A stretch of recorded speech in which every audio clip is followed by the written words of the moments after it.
वालेकुम। अच्छा जी, enzyme catalysis क्या होता है? जो बच्चे मैथमेटिक्स के उनको नहीं पता होगा कि एंजाइम क्या होता है। एंजाइम बेसिकली ये भी कैटलिस्ट ही होते हैं, लेकिन एंजाइम कौन से एंजाइम क्या चीज़ होता है? ये भी बजाते खुद एक कैटलिस्ट होता है।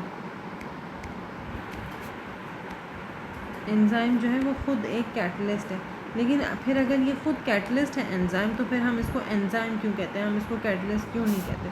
आम ज़ुबान में कैटलिस्ट का वर्ड इस्तेमाल किया जाता है केमिकल्स के लिए, वो केमिकल्स जो आम रूटीन में रिएक्शन की स्पीड को बढ़ाने के लिए इस्तेमाल होते हैं। और एंजाइम जो है ये वो वाला कैटलिस्ट होता है जो कि बायोलॉजिकल रिएक्शंस को के रेट ऑफ रिएक्शन को चेंज करते हैं। बेसिकली लिविंग बॉडीज़ के अंदर जो भी कैटलिस्ट मौजूद होते हैं उन कैटलिस्ट को एंजाइम कहते हैं। अब जैसे ह्यूमन बॉडी के अंदर जो कैटलिस्ट मौजूद है नेचुरली, उन कैटलिस्ट को हम एंजाइम्स कहेंगे। इसी तरह प्लांट बॉडीज़ में और एनिमल बॉडीज़ में जो भी कैटलिस्ट मौजूद है नेचुरली, उनको हम एंजाइम कहेंगे। ठीक है।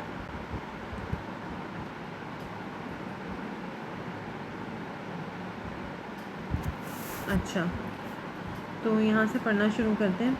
Animals and plants maintain life due to many organic reaction which are happening in the body. यानी कि एनिमल्स और प्लांट की लाइफ मेंटेन इस तरह होती है कि उनके अंदर बहुत सारे केमिकल रिएक्शंस नेचुरली हो रहे होते हैं। These reactions are extremely slow in the absence of catalyst. जो ह्यूमन बॉडीज़ में या प्लांट बॉडीज़ में, एनिमल बॉडीज़ में जो रिएक्शन नॉर्मली हो रहे होते हैं, वो रिएक्शन बहुत ही ज़्यादा स्लो होते हैं। अच्छा, अब उन स्लो रिएक्शंस का क्या है? But they are catalysed in the presence of enzyme. लेकिन वो स्लो रिएक्शंस भी स्पीड अप हो जाते हैं। कब स्पीड अप होते हैं? एंजाइम की मौजूदगी में स्पीड अप, क्योंकि एंजाइम इटसेल्फ एक कैटलिस्ट है। Enzymes are complex protein molecules. बहुत ही कॉम्प्लेक्स प्रोटीन मॉलिक्यूल्स होते हैं एंजाइम, सिंपल प्रोटीन्स नहीं होते। एंजाइम्स कॉम्प्लेक्स टाइप के प्रोटीन्स होते हैं। The first enzyme was prepared by synthesis in 1969। पहला एंजाइम जो लेबॉरेटरी में बनाया गया था वो 1969 में बनाया गया था। Anyhow each enzyme is produce in a particular living cell. हर एंजाइम या हर एंजाइम ख़ास लिविंग सेल में बनता है। ख़ास लिविंग सेल में बनने का मतलब क्या है कि हमारे स्टमक में जिन एंजाइम्स ने काम करना है वो अलग होते हैं। वो कहीं से बनकर आते हैं। स्टमक में जो एंजाइम्स ने काम करना है वो अलग होते हैं। हमारे लिवर में, पैंक्रियाज में, हमारे डिफरेंट बॉडी ऑर्गन्स में जो एंजाइम में जिन एंजाइम्स ने काम करना होता है, वो उनके सेल्स में वो एंजाइम्स बनते हैं। Each enzyme have been identified and obtain in pure crystalline state from those cells to which they belong. हर एंजाइम को आइडेंटिफाई किया जाता है और उन्हें प्योर क्रिस्टलाइन स्टेट में हासिल किया जा सकता है। लेकिन कहाँ से हासिल करते हैं? उन्हीं सेल्स में से हम निकालते हैं उन एंजाइम्स को जहाँ पे वो एंजाइम्स बन रहे होते हैं। अब examples of enzyme catalysis. Enzyme catalysis की एग्जांपल्स कौन कौन सी हमारे पास? सबसे पहले शुगर केन है। शुगर केन जो ग्लूकोज में कन्वर्ट होता है। शुगर केन क्या चीज़ होती है?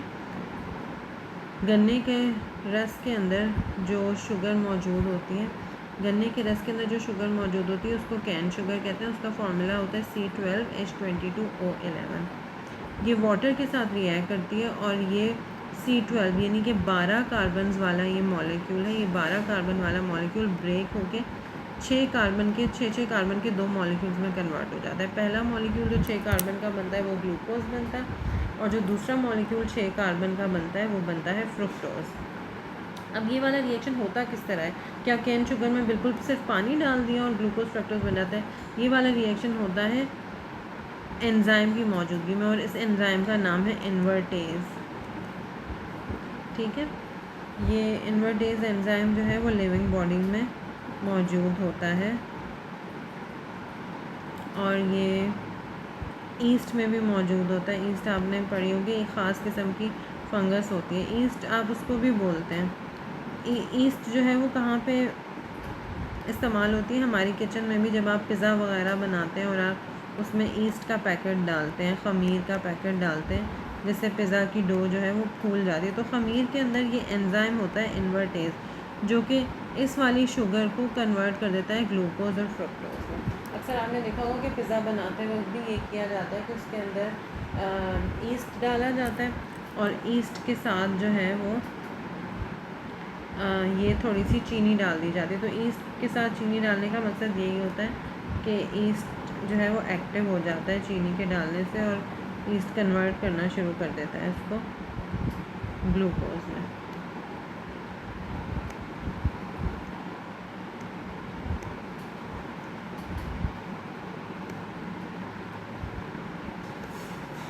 दूसरी एग्जांपल ये है कि ग्लूकोज को कन्वर्ट किया जाता है इथाइल अल्कोहल में by an enzyme called zymase. Zymase एक एंजाइम है जो ग्लूकोज का फार्मूला क्या है C6H12O6, इसको कन्वर्ट करता है C2H5OH और कार्बन डाइऑक्साइड में।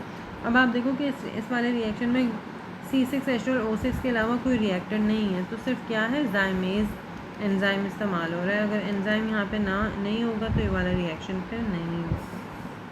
ठीक है, अगली एग्जांपल है यूरिया। यूरिया का फॉर्मूला क्या है NH2C double bond O NH2।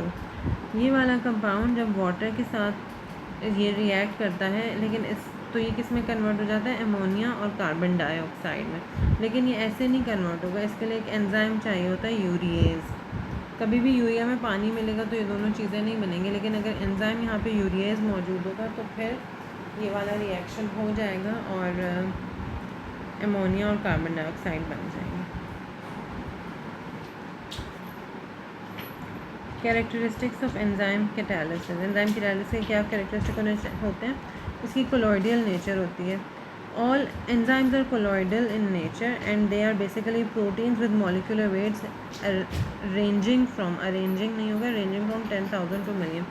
Enzyme जो है वो कोलॉइडल नेचर के होते हैं। कोलॉइडल का मतलब होता है वो चीज़ जो हल नहीं होती। अगर आप एंजाइम को पानी के अंदर डाल दें,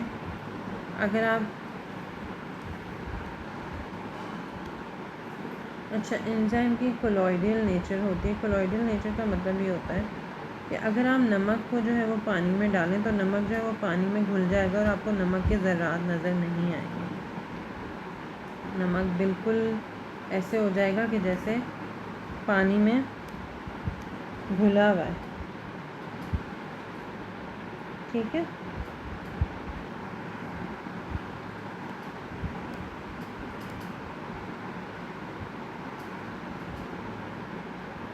ये बिल्कुल क्लियर सा लिक्विड हमें नज़र आएगा। लेकिन अगर आप नमक की बजाय इसके अंदर कोई ऐसी चीज़ डालो जो इसके अंदर हल ना हो तो ऐसी सिचुएशन में उस चीज़ के ज़र्रे आपको नज़र आएंगे। अब मिसाल के तौर पे एंजाइम का हम यहाँ पर जिक्र करें तो एंजाइम की हम कहते हैं कोलॉइडल नेचर है। तो एंजाइम के ज़र्रे जो हैं वो हमें पानी के अंदर खड़े हुए तैरते हुए नज़र आएंगे। तो ऐसी चीज़ जो हल नहीं होती, जिसके ज़रात पानी के अंदर यूँ सस्पेंडेड मौजूद होते हैं, तो इस तरह की चीज़ को हम कहते हैं कि ये कोलॉइडल नेचर के। तो एंजाइम्स भी कोलॉइडल नेचर के ही होते हैं क्योंकि इनका एंजाइम्स ऐसे प्रोटीन से बने होते हैं जिन प्रोटीन्स का मॉलिक्यूलर वेट बहुत ज़्यादा होता है। आप अंदाज़ा लगाओ कि वाटर का मॉलिक्यूलर वेट कितना है। वाटर में हाइड्रोजन का वेट बनता है 2 और ऑक्सीजन का 16, तो वाटर का मॉलिक्यूलर वेट है 18। लेकिन इसके मुकाबले में अगर आप प्रोटीन्स लेते हो तो प्रोटीन्स का मॉलिक्यूलर वेट बहुत ज़्यादा होता है। एंजाइम्स का मॉलिक्यूलर वेट 10,000 से लेके मिलियंस में होता है। तो ऐसा सब्सटेंस जिसका मॉलिक्यूलर वेट इतना ज़्यादा होता है तो वो पानी में हल नहीं होता बल्कि वो कोलॉइड्स की फॉर्म में मौजूद रहता है। Enzymes play vital role for life. Enzymes ज़िंदगी में बहुत अहम किरदार अदा करते हैं। They play role in digestive process. हमारा डाइजेस्टिव सिस्टम में एंजाइम्स का काम होता है। रेस्पिरेशन में, disease and general body function में सारे के सारे फंक्शंस एंजाइम्स के बगैर नहीं होते। ब्रेकिंग इन हमारी बॉडी में जब ये जो हाजमे का निज़ाम होता है और सांस का सिस्टम होता है और डिज़ीज़ से कंट्रोल का जो सिस्टम होता है, ये सारे काम जो है हमारी बॉडी में एंजाइम्स के बगैर नहीं होते हैं। अगर हमारी बॉडी में एंजाइम्स की कमी हो जाए तो ये सिस्टम्स हमारे ख़राब हो जाते हैं। Breaking and synthesis of molecule. Enzymes can break down more complex molecule into simple. Enzyme जो है वो बड़े बड़े मॉलिक्यूल्स को तोड़ सकते हैं, छोटे मॉलिक्यूल्स में कन्वर्ट कर सकते हैं।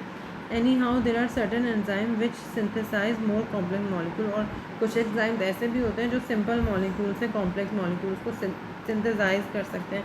सिंथेसाइज का मतलब होता है बनाना।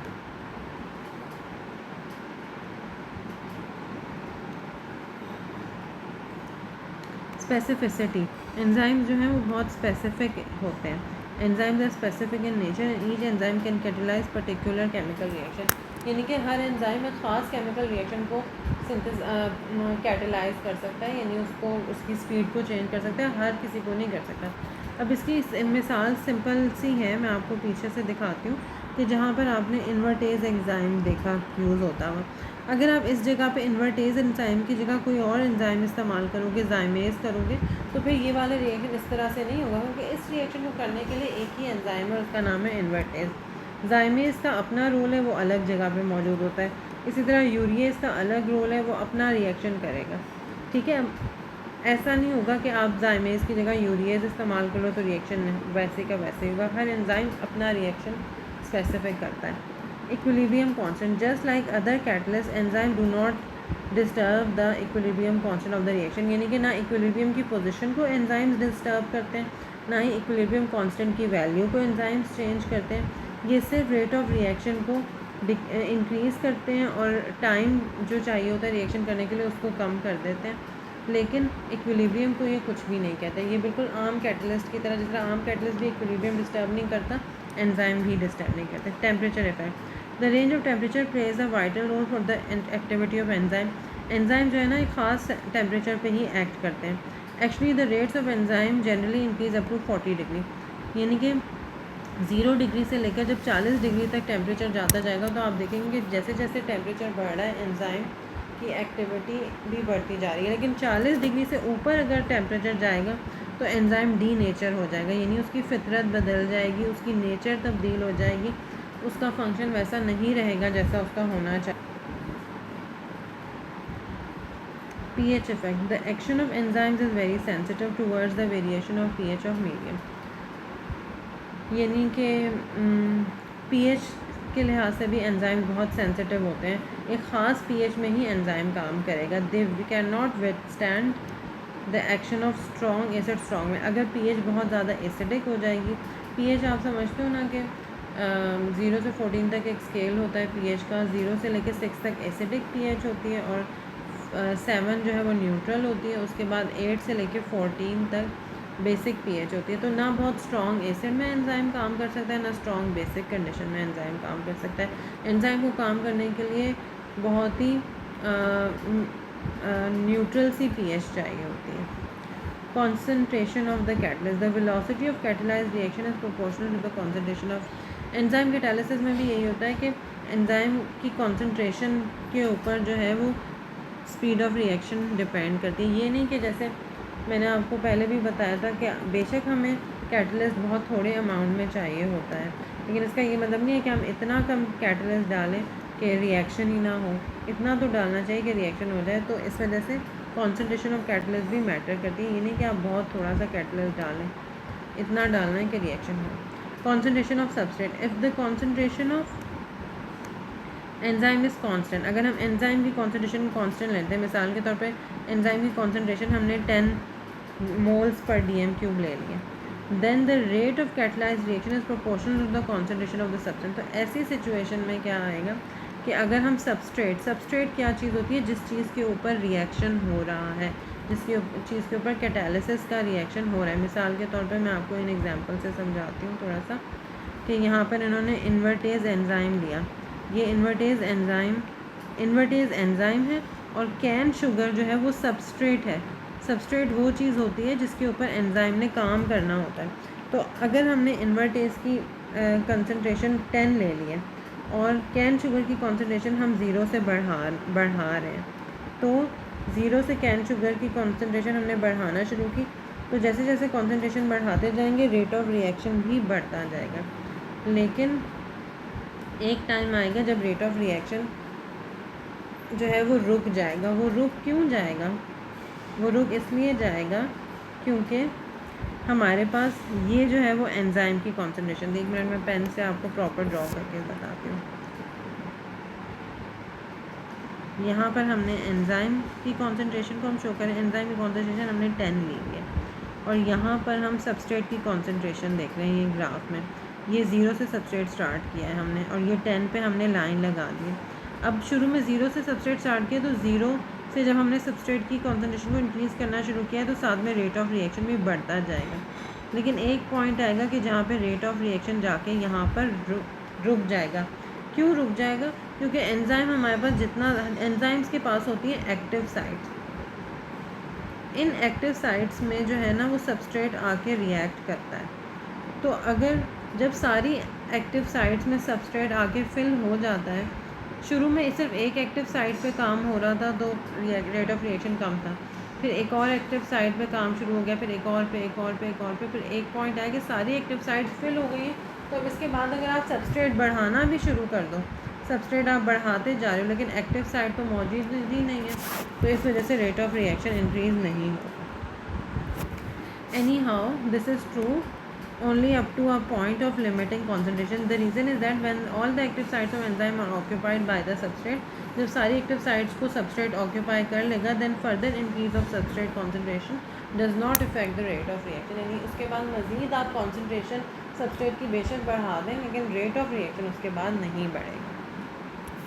ठीक है, ये बिल्कुल इसी तरीके से मैं आपको इसकी मिसाल देती हूँ कि आपके पास मिसाल के तौर पे 10 कबाब हैं, ठीक है, ये हम पहले भी पढ़ चुके हैं ये वाली मिसाल।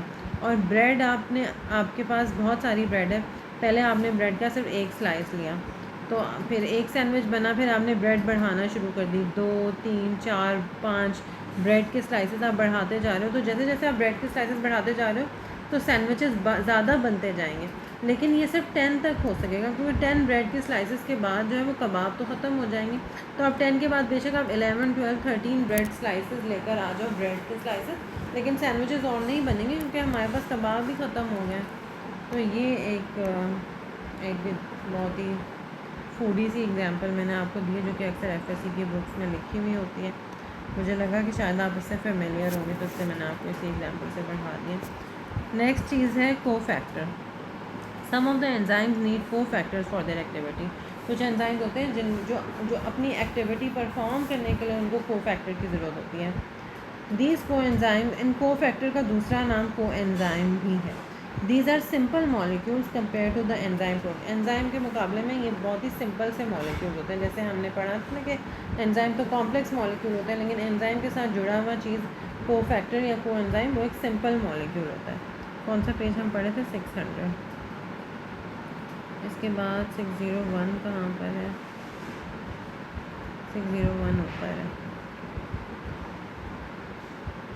आप ये वीडियो तेज़ तेज़ भी चला सकते हैं।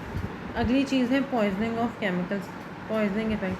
सम chemical substances decrease the enzyme activity. कुछ केमिकल सब्सटेंसेस ऐसे होते हैं कि अगर वो एंजाइम के पास के अंदर चले जाएं वो केमिकल सब्सटेंसेस, तो वो क्या करते हैं कि एंजाइम की एक्टिविटी को डिक्रीज़ कर देते हैं, combining with the active centres of the enzyme.